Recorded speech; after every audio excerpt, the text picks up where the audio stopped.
Hello दोस्तों, आपका triple M hub में स्वागत है। आइए आज हम आपको यूपीएसआई, एसएससी जीडी और कांस्टेबल के लिए कुछ इंपॉर्टेंट क्वेश्चंस कराने जा रहे हैं जो कि आपके करंट अफेयर और स्टैटिक जीके से मिक्स्ड क्वेश्चन हैं। आप देखिए, आपके लिए एग्जाम के पर्पज से ये बहुत ही इंपॉर्टेंट होगा क्योंकि हमने बहुत ही मेहनत करके इन क्वेश्चनों को बनाया हुआ है। आप क्वेश्चन देखेंगे तो ये बाकी डिफरेंट चैनल पे जो लोग बताते हैं उनसे थोड़ा अलग हैं। आप एक बार इनको देख करके कमेंट अपना जरूर करिएगा कि आपको क्वेश्चन कैसे लगे हैं। तो हम क्वेश्चन शुरू करने के पहले एक छोटा सा कोटेशन पढ़ते हैं कि जिंदगी में तपिश कितनी भी हो कभी हताश मत होना, क्योंकि धूप कितनी भी तेज हो समंदर कभी सूखा नहीं करते। तो जैसा कि आप लोगों को पता है कि आपका एग्जाम अभी आगे टल गया है यूपीएसआई वालों का, तो आप लोग जैसे अपनी तैयारी कर रहे थे आप निरंतर तैयारी करते रहिए। परेशानियां कितनी भी आए आप अपनी मेहनत को मत बंद करिए या फिर अपनी मेहनत में आप जरा से भी कमी मत आने दीजिए। आप मेहनत अपनी लगातार करिए, सफलता आपको एक न एक दिन जरूर मिलेगी। आइए इसी के साथ हम आज का पहला क्वेश्चन स्टार्ट करते हैं और देखते हैं पहला क्वेश्चन। आपके सामने है पहला क्वेश्चन, 32वें ग्रीष्मकालीन ओलंपिक में पहला गोल्ड किसने जीता था। साथियों क्वेश्चन ध्यान से देखिएगा कि इस क्वेश्चन में ऐसा नहीं पूछा है कि ओलंपिक में पहला गोल्ड भारत का कौन जीता है। इसने बोला कि जो टोक्यो ओलंपिक हुआ है उसमें पहला मेडल कौन जीता है। तो आप अगर ध्यान से देखेंगे आपके पास चार ऑप्शन है, नीरज चोपड़ा, मामोजी निशिया, यान कियान और मीराबाई चानू। तो अगर आप नीरज चोपड़ा के बारे में देख रहे हैं तो इस बार इन्होंने भारत का सर काफी गर्व से ऊंचा कर दिया है क्योंकि इन्होंने टोक्यो ओलंपिक में गोल्ड मेडल जीता है। इन्होंने टोक्यो ओलंपिक में गोल्ड मेडल जीता और इन्होंने भाला फेंका है। ये किस खेल से संबंधित है, तो अगर इनका खेल पूछ लिया जाए तो इनका खेल है भाला फेंक, जिनको हम जेवलिन थ्रो भी कहते हैं। और इन्होंने कितनी दूरी भाला फेंका है, ऐसा आ जाए तो 56.57 मीटर। और इनकी इस उपलब्धि के कारण भारत सरकार ने 7 अगस्त को भाला फेंक दिवस मनाने के लिए भाला फेंक दिवस घोषित कर दिया है। आइए हम देखते हैं दूसरा ऑप्शन हमारा क्या है। दूसरा ऑप्शन है मामोजी निशिया।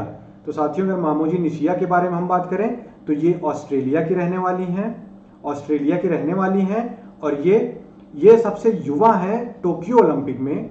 ये सबसे युवा हैं टोक्यो ओलंपिक में जिन्होंने गोल्ड जीता है, जिन्होंने गोल्ड जीता है। और उसके बाद हम अपना तीसरा ऑप्शन देखते हैं। तो तीसरा ऑप्शन हमारा जो है वो दिया है यान कियान। तो हम यान कियान के बारे में बात करते हैं। तो साथियों हमारा जो क्वेश्चन था उसका सही आंसर होगा यान कियान। यान कियान साथियों पहली महिला आप कह सकते हैं, पहला खिलाड़ी कह सकती हैं जिन्होंने टोक्यो ओलंपिक में गोल्ड जीता है। और ये कहाँ की रहने वाली हैं, तो अगर आपसे ऐसा पूछ लिए तो ये चाइना की रहने वाली हैं। ये चाइना की रहने वाली हैं और इनका खेल कौन सा है, तो इनका खेल है शूटिंग का। इनका खेल शूटिंग का है। आइए हम देखते हैं अगला ऑप्शन आपको दिया गया है, मीराबाई चानू के बारे में बात कर लेते हैं। तो मीराबाई चानू जो है ये असम की रहने वाली हैं और टोक्यो ओलंपिक में इन्होंने सिल्वर मेडल जीता है। और इनका खेल कौन सा है, तो इनका खेल है भारोत्तोलन। आप कह सकते हैं भारोत्तोलन को वेट लिफ्टिंग। तो इनका भारोत्तोलन खेल है। आपने देखा कि यान कियान ये आपका सही आंसर होगा। 32वें ग्रीष्मकालीन ओलंपिक में पहला गोल्ड यान कियान ने जीता है। आइए हम अगले क्वेश्चन में चलते हैं। अगला क्वेश्चन हमारा है पराक्रम दिवस कब मनाया जाता है। तो आपके सामने चार ऑप्शन दिए गए हैं, 22 मार्च, 23 जनवरी, 28 फरवरी और 15 जनवरी। ये चारों डेट साथियों इंपॉर्टेंट हैं आपके एग्जाम के लिए। 22 मार्च जैसा कि आपको पता है जल दिवस मनाया जाता है। जल दिवस 22 मार्च को मनाया जाता है। इस बार की थीम अगर आ जाए आपके पूछने के लिए तो इस बार की थीम जो थी वो थी वैल्यूइंग वाटर। इस बार की थीम थी। अब बात करते हैं हम इसमें 28 फरवरी के बारे में। तो साथियों 28 फरवरी को आप सबको पता है कि विज्ञान दिवस मनाया जाता है। 28 फरवरी को विज्ञान दिवस मनाते हैं। 15 जनवरी को थल सेना दिवस मनाया जाता है, थल सेना दिवस। और 23 जनवरी को साथियों मनाया जाता है पराक्रम, 23 जनवरी को मनाया जाता है पराक्रम दिवस। एक सेकंड साथियों, नीचे थोड़ा मैं इसको हटा देता हूं। उसके बाद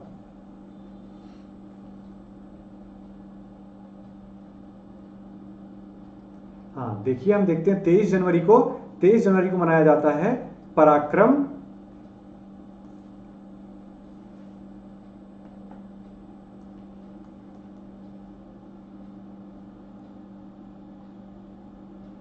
जनवरी को मनाया जाता है पराक्रम दिवस। पराक्रम दिवस, पराक्रम दिवस ये मनाया क्यों जाता है? तो ये मनाया जाता है सुभाष चंद्र बोस जी की जयंती पर, सुभाष चंद्र बोस जी की जयंती पर। और इनकी ये कौन सी जयंती थी?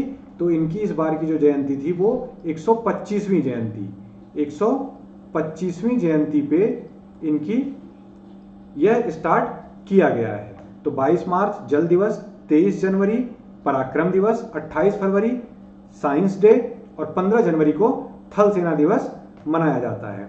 आइए साथियों अगले क्वेश्चन की तरफ बढ़ते हैं। देखते हैं अगला क्वेश्चन कौन सा है। भारत में कोरोना का पहला टीका किसे लगा था? तो आप बहुत ध्यान से देखिए, आप सबको जैसे पता होगा, इस क्वेश्चन बहुत ही आसान है कि भारत में कोरोना का पहला टीका मनीष कुमार को लगा था। तो इसका आंसर हो जाएगा बी, इसका करेक्ट आंसर हो जाएगा। मनीष कुमार कौन है साथियों? तो ये एम्स में सफाई कर्मी थे, ये एम्स में सफाई कर्मी हैं। और टीकाकरण कब शुरू हुआ था? तो 16 जनवरी, टीकाकरण साथियों 16 जनवरी 2021 को शुरू हुआ है टीकाकरण। बाकी आपको पता है नरेंद्र मोदी जी हमारे देश के प्रधानमंत्री हैं और मनसुख मंडाविया ये हमारे स्वास्थ्य मंत्री हैं। इनके पहले कौन थे? तो इनके पहले थे डॉक्टर हर्षवर्धन। आइए हम अगले क्वेश्चन की तरफ चलते हैं। देखते हैं हमारा नेक्स्ट क्वेश्चन है कौन सा है। क्वेश्चन नंबर 4, मूल कर्तव्य या आप मौलिक कर्तव्य कह सकते हैं, मौलिक कर्तव्य या मूल कर्तव्य को किस समिति की सिफारिश पर संविधान में जोड़ा गया था? तो आपके पास ऑप्शन है बलवंत राय मेहता समिति, केशवानंद भारती, स्वर्ण सिंह समिति और फजल अली आयोग। तो आप बहुत ध्यान से देखिए, इनमें ये चारों आपके लिए इंपॉर्टेंट हैं एग्जाम पर्पज से। और ये मोस्टली क्वेश्चंस, ऐसे क्वेश्चंस साथियों इसलिए आपको मेरा कराने का पर्पज था कि इससे आपकी 3-3, 4-4 समितियां तैयार हो जाएंगी। तो हम बात कर लेते हैं पहले बलवंत राय मेहता समिति के बारे में। तो बलवंत राय मेहता समिति के द्वारा हमने पंचायत का गठन किया था, पंचायत का गठन किया था। अब पहली पंचायत कहां पर हुई थी साथियों? तो आपको पता है नागौर। नागौर कहां पर है? यह है आपका राजस्थान में, यह है राजस्थान में। आइए हम बात करते हैं केशवानंद भारती के बारे में। तो यह साथियों बनाया गया था प्रस्तावना में संशोधन, प्रस्तावना में संशोधन। ये जो है आपका किसके द्वारा? केशवानंद भारती के द्वारा हुआ था। हम बात करते हैं अगली समिति की, स्वर्ण सिंह समिति। तो ये साथियों आपका सही आंसर होगा स्वर्ण सिंह समिति। मौलिक कर्तव्य स्वर्ण सिंह समिति के द्वारा संविधान में जोड़े गए थे। तो और ये जोड़े किसके थ्रू गए थे? तो ये 42वां हमने अमेंडमेंट किया था, 42वें अमेंडमेंट के द्वारा ये जोड़े गए थे। और ये लिए कहां से गए? अगर साथियों कोई एग्जाम में पूछ ले तो रूस से। ये कहां से लिए गए हैं? रूस से, रशिया आप बोल सकते हैं। और इसमें जो है क्या बोलते हैं, स्टार्टिंग में आपको मैं बताना चाहता हूं कि एक बहुत इंपॉर्टेंट क्वेश्चन कि इसका जो पूछता है कि स्टार्टिंग में जो हमारा संविधान बना था तो क्या उस टाइम पर मौलिक कर्तव्य थे? तो आप याद रखिएगा कि जब हमारा संविधान बनाया गया था तो उस टाइम पर मौलिक कर्तव्य एक भी नहीं थे। बाकी आपका 1042वें के द्वारा जोड़ा गया था और 11वां जो है आपका वो शिक्षा का जो है जोड़ा गया है 86th अमेंडमेंट के द्वारा। 86th अमेंडमेंट के द्वारा आपका 11th मौलिक कर्तव्य जोड़ा गया था। हम बात कर लेते हैं साथियों, इसमें एक ऑप्शन और है फजल अली आयोग। तो आप याद रखिएगा फजल अली आयोग के बारे में कि भाषा के आधार पर राज्य का पुनर्गठन, ये किसके द्वारा हुआ था? फजल अली आयोग के द्वारा। और ये आया कब था साथियों? तो 1953 में। आप याद रखिएगा, सॉरी मैं ऊपर लिख दे रहा हूं, 1953। आइए हम आगे क्वेश्चन में बढ़ते हैं और अगला क्वेश्चन देखते हैं क्या है। किस वंश को मकबरों का काल कहा जाता है? गुलाम वंश, खिलजी वंश, लोदी वंश या तुगलक वंश? आपके पास चार ऑप्शन हैं, गुलाम वंश, खिलजी वंश, लोदी वंश और तुगलक वंश। तो इसमें आप बताइए कि मकबरों का काल किसे कहा जाता है। चलिए हम बात करते हैं पहले गुलाम वंश के बारे में। तो आपको पता है कि 1206 में इसकी स्थापना होती है और इसकी स्थापना कौन करता है? कुतुबुद्दीन ऐबक। कुतुबुद्दीन ऐबक जो है इसकी स्थापना करता है। कुतुबुद्दीन ऐबक इसकी स्थापना करता है। आप एक चीज और याद रखिएगा कि कुतुबुद्दीन ऐबक को ही लाख बख्श कहा जाता है, लाख बख्श कहा जाता है। और इसी की मृत्यु, कुतुबुद्दीन ऐबक की मृत्यु चौगान खेलते टाइम हो गई थी। चौगान खेल जिसे पोलो कहते हैं। तो आप कुतुबुद्दीन के बारे में इतना याद रखिएगा, गुलाम वंश का ये संस्थापक था। 1206 में गुलाम वंश की स्थापना हुई और उसके बाद जो है इसे लाख बख्श कहते हैं और चौगान खेलते टाइम इसकी मृत्यु हो गई थी। बात करते हैं हम खिलजी वंश की। तो इसकी स्थापना गयासुद्दीन खिलजी ने की थी। गयासुद्दीन खिलजी ने इसकी स्थापना की थी। और इसका जो बहुत ही महत्वपूर्ण एक रूलर हुआ है वो कौन था? अलाउद्दीन खिलजी, जो कि अलाई दरवाजे का निर्माण करवाया था। अलाउद्दीन खिलजी, इन्होंने अलाई दरवाजे का निर्माण करवाया था और बाजार प्रणाली भी अलाउद्दीन खिलजी ने ही लागू की थी। हम बात करते हैं तुगलक वंश के बारे में। तो तुगलक वंश एक ऐसा वंश है साथियों जिसने दिल्ली सल्तनत के अंदर सबसे ज्यादा दिनों तक शासन किया था। और इसकी स्थापना, अगर इसकी स्थापना के बारे में आपसे पूछ लिया जाए तो इसकी स्थापना की थी बहलोल तुगलक वंश की, नहीं आप भी देखिए, गयासुद्दीन तुगलक ने। गयासुद्दीन तुगलक ने, गयासुद्दीन तुगलक ने तुगलक वंश की स्थापना की थी। इसके जो इंपॉर्टेंट कुछ रूलर हुए थे उनमें आपका गयासुद्दीन तुगलक, मोहम्मद बिन तुगलक और क्या बोलते हैं, फिरोज शाह तुगलक था। फिरोज शाह तुगलक के बारे में आपको पूछा जाता है तो उसने एक जौनपुर शहर है जिसको बसाया था। बाकी उसने और कई सारे शहर बसाए थे, बट जौनपुर मोस्टली एग्जाम में पूछ लिया जाता है। और हम बात करते हैं अपने क्वेश्चन की। तो मकबरों का काल साथियों लोदी वंश को कहा जाता है। तो करेक्ट आंसर आपका हो जाएगा सी, लोदी वंश को मकबरों का काल कहा जा सकता है, मतलब कहा जाता है।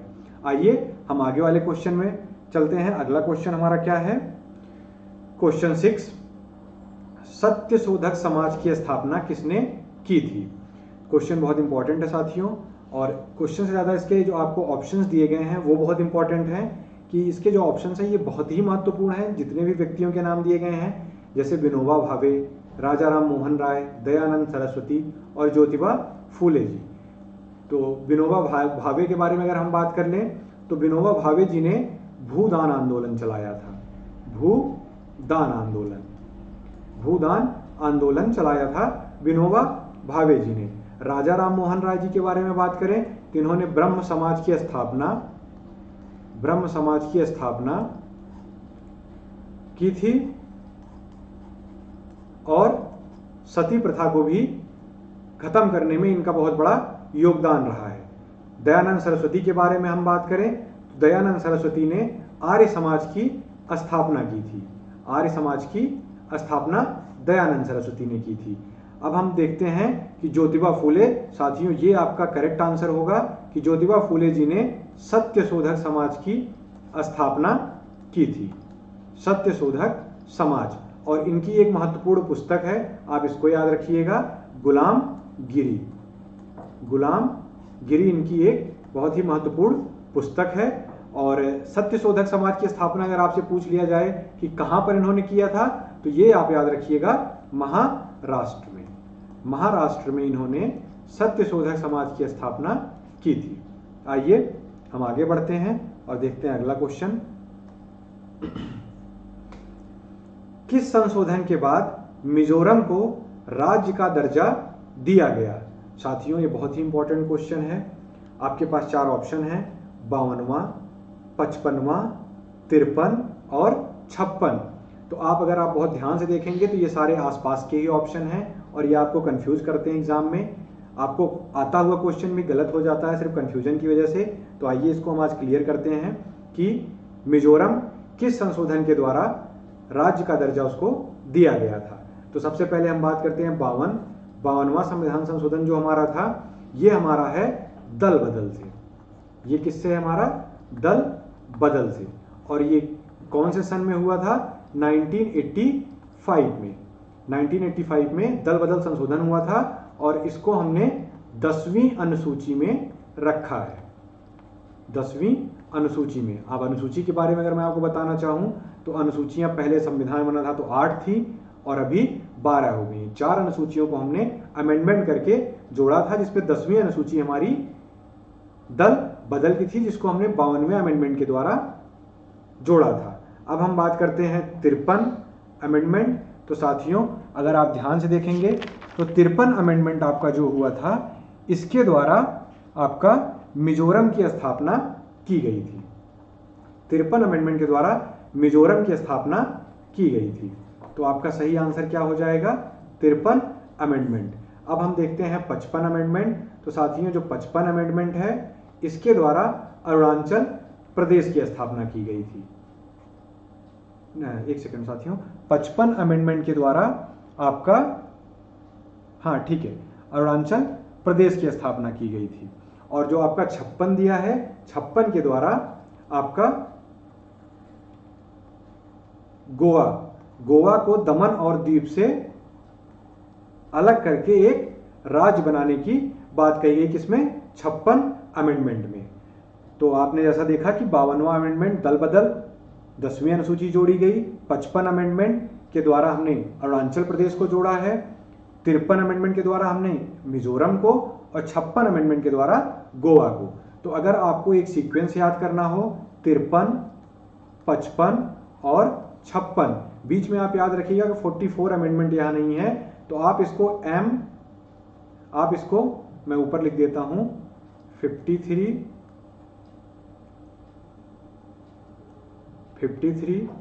55 और 56।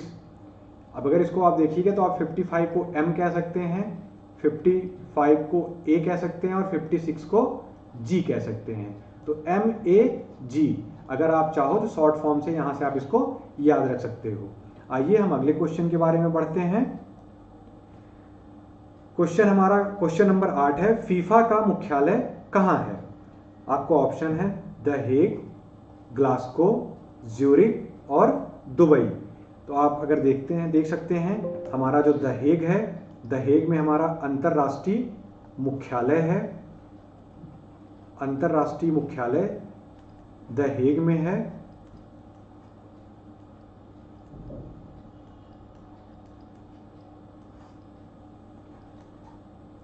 और ग्लासगो जो है, ग्लासगो साथियों, ये आपके एग्जाम पर्पज से बहुत इंपॉर्टेंट है, क्योंकि यहां पर अभी COP 25 संपन्न हुआ है ग्लासगो के अंदर।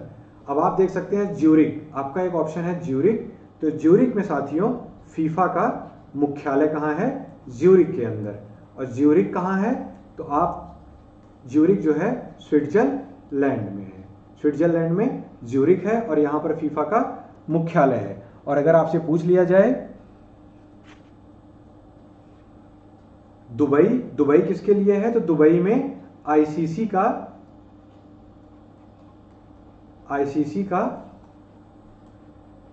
मुख्यालय है। दुबई में आईसीसी का मुख्यालय है। दुबई के अंदर, ज्यूरिक के अंदर आपका फीफा का मुख्यालय है। ग्लासगो के अंदर COP 25 हुआ था और द हेग में अंतरराष्ट्रीय मुख्यालय है। और द हेग कहाँ है स्थित? नीदरलैंड में, नीदरलैंड। आइए साथियों हम अगले क्वेश्चन की तरफ बढ़ते हैं। क्वेश्चन नंबर 9, जीएसटी किस समिति की सिफारिश पर लागू हुआ? तो आपके सामने विवेक देवराय समिति, विजय केलकर समिति, एकवर्थ समिति और संथानम समिति, 4 समितियां आपके सामने दी गई हैं। आपका क्वेश्चन है जीएसटी किस समिति की सिफारिश पर लागू हुआ? चारों समितियां साथियों बहुत इंपॉर्टेंट है। पहली विवेक देवराय समिति, विजय केलकर, एकवर्थ और संथानम। तो हम बात करते हैं संथानम की। तो सीवीसी का गठन जो हुआ था साथियों वो संथानम समिति के द्वारा हुआ था और इस टाइम पर इसके अध्यक्ष जो हैं वो सुरेश एन पटेल हैं। इस टाइम इसके अध्यक्ष सुरेश एन पटेल हैं। अगला हम देखते हैं साथियों एकवर्थ समिति के बारे में। तो एकवर्थ समिति से साथियों रेल बजट को अलग कर दिया गया था आम बजट से। आम बजट से रेल बजट को अलग कर दिया गया था। हम बात करते हैं विवेक देवराय समिति की। तो इनके द्वारा साथियों जो एकवर्थ समिति में अलग किया गया था रेल बजट को आम बजट में, इन समिति के द्वारा इनको फिर से रेल बजट और प्लस आम बजट को एक साथ कर दिया गया था। रेल बजट और आम बजट को एक साथ कर दिया गया था। आइए साथियों हम देखते हैं विजय केलकर समिति। तो विजय केलकर समिति के द्वारा साथियों जीएसटी की स्थापना हुई थी। जीएसटी की स्थापना विजय केलकर समिति के द्वारा हुई थी। अब हम अगर बात करें जीएसटी की, तो जीएसटी के बारे में 101वां संशोधन था ये हमारा। 101वें संशोधन के द्वारा जीएसटी को लागू किया गया था और ये लागू किस दिन हुआ था? तो 1 जुलाई 2017 को। डेट बहुत याद रखिएगा, डेट आपके एग्जाम के लिए बहुत इंपॉर्टेंट है, 1 जुलाई 2017। तो एक बार फिर से मैं आपको रिवीजन करा देता हूं। एकवर्थ समिति से रेल बजट और आम बजट दोनों अलग हो गए थे। संथानम समिति के द्वारा सीवीसी का गठन किया गया था। केंद्रीय सतर्कता आयोग, सेंट्रल विजिलेंस कमीशन आप इनको बोल सकते हैं। विवेक देवराय समिति के द्वारा रेल बजट और आम बजट को एक साथ कर दिया गया था और विजय केलकर समिति के द्वारा जीएसटी की स्थापना हुई थी। 101वां संवैधानिक संशोधन था और 1 जुलाई 2017 को ये लागू हुआ। आइए हम आज के आखिरी क्वेश्चन की तरफ चलते हैं। आज का हमारा क्वेश्चन नंबर 10 बहुत ही इंपॉर्टेंट क्वेश्चन है, आप ध्यान से देखिएगा। क्वेश्चन नंबर 10 है संघ समिति के अध्यक्ष कौन थे? ये बहुत ही इंपॉर्टेंट क्वेश्चन है आपके एग्जाम के पर्पज से। आपको ऑप्शन दिया गया है भीमराव अंबेडकर, जवाहरलाल नेहरू, राजेंद्र प्रसाद और वल्लभ भाई पटेल। तो आप इसमें देख सकते हैं कि 4 ऑप्शन हमें दिए गए हैं और ये चारों किसी न किसी इंपॉर्टेंट समिति के अध्यक्ष थे। तो आइए हम एक एक को देखते हैं। डॉक्टर भीमराव अंबेडकर, देखिए जितनी भी समितियां बनाई गई थी उनमें सबसे इंपॉर्टेंट जो समिति थी वो थी प्रारूप समिति। तो याद रखिएगा आप कि प्रारूप समिति के अध्यक्ष कौन थे? वो थे आपके भीमराव अंबेडकर जी। प्रारूप समिति के अध्यक्ष भीमराव अंबेडकर जी थे। और इस समिति में साथियों अगर पूछ ले कितने सदस्य थे तो टोटल 7 सदस्य थे। अब हम बात करते हैं राजेंद्र प्रसाद की। तो राजेंद्र प्रसाद साथियों ये संचालन समिति